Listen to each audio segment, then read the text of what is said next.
Hey everyone, John Henry here from School of Trade, and today we're going to be taking a look at the differences between ETH and RTH as far as your data series goes in NinjaTrader. Now, just starting off with the basic definitions, just so you know what they are. ETH is going to be the electronic trading hours. Now, basically what that means is ETH is going to be those hours that are outside of the regular trading hours that a future contract will trade.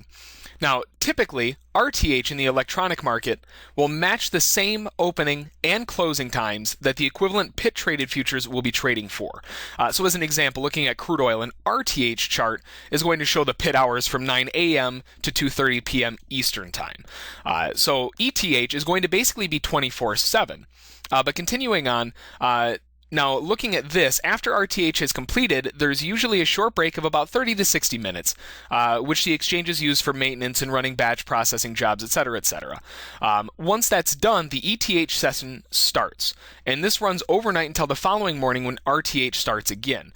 Now, that's going to be basically only electronic trading. Now, with the electronic trading hours, that's also going to encompass the RTH. So if you load the ETH on your chart, it's also going to show all of the data from RTH.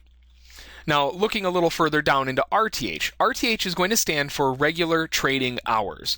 And that's a relatively new term that has more bearing because of the side-by-side trading with both the pit and the electronic markets. But RTH is usually when the pit is open for trading, if there is a pit, or if no pit no longer trades. Then it's when the pit used to be open. Some markets just don't have a pit anymore. As an example, the euro. So looking at a market, for example, the S&P 500 futures, the RTH contract starts from 9:30 a.m. when the pit opens to 4:15 p.m. Eastern Time when the pit closes. And that corresponds with the S&P 500 futures that are traded in the pit. So that's basically the rundown of ETH and RTH, but how can we use that? So taking a look at ETH versus RTH, we're going to be using ETH on both the anchor charts as well as the entry charts. And basically that's because it's going to show us 24/7 data. Now you can always check this by right-clicking on a chart, going to Data Series, and you can look at the session template right here, and this will break it down. Right now I have it set to 24/7 versus the ETH. I just like ETH. I like the 24/7 a little bit more. They're essentially the exact same thing. So looking at the 24/7 or the ETH, I want to see that on my anchor charts and entry charts because I want to see all of the information. I don't want just the morning or when the pit opens up when it closes. I want to see everything. And that's going to be especially important when you're taking a look at entry charts, anchor charts. That's good for creating trend lines, for creating all of the information that you need. You're going to want to base that off of 24/7 information because you want to see the big picture. Now, when you want to narrow it down a little bit and you want to look a little bit closer at only seeing the RTH volume, well, that's going to be the VIP chart, which I've got right here. Now, the reason that we're using RTH, and you can check again by right-clicking, going to Data Series, and then looking at the session template, which is in this case run the euro, so it's the CME FX futures RTH.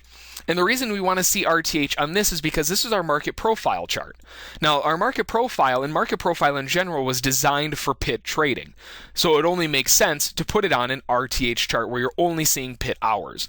That way, in this case, for a market profile chart, you're looking at only the session volume for the pit, the big money players, where all of the money is going to be traded. And that's going to be especially important because not only with market profile is it going to be important, but you can also see when the previous close was as far as the pit goes, where the current day's open is. What happened after that open? Did we fill a gap? Did we run away from the gap? There's a lot of information that you can get from just looking at RTH, and that's why RTH can be so important. So that's going to be the difference between RTH and ETH and where we're specifically using them. So if you have any questions about it, feel free to send an email to School of Trade, and don't forget to check out our trial. Have a good one. Bye.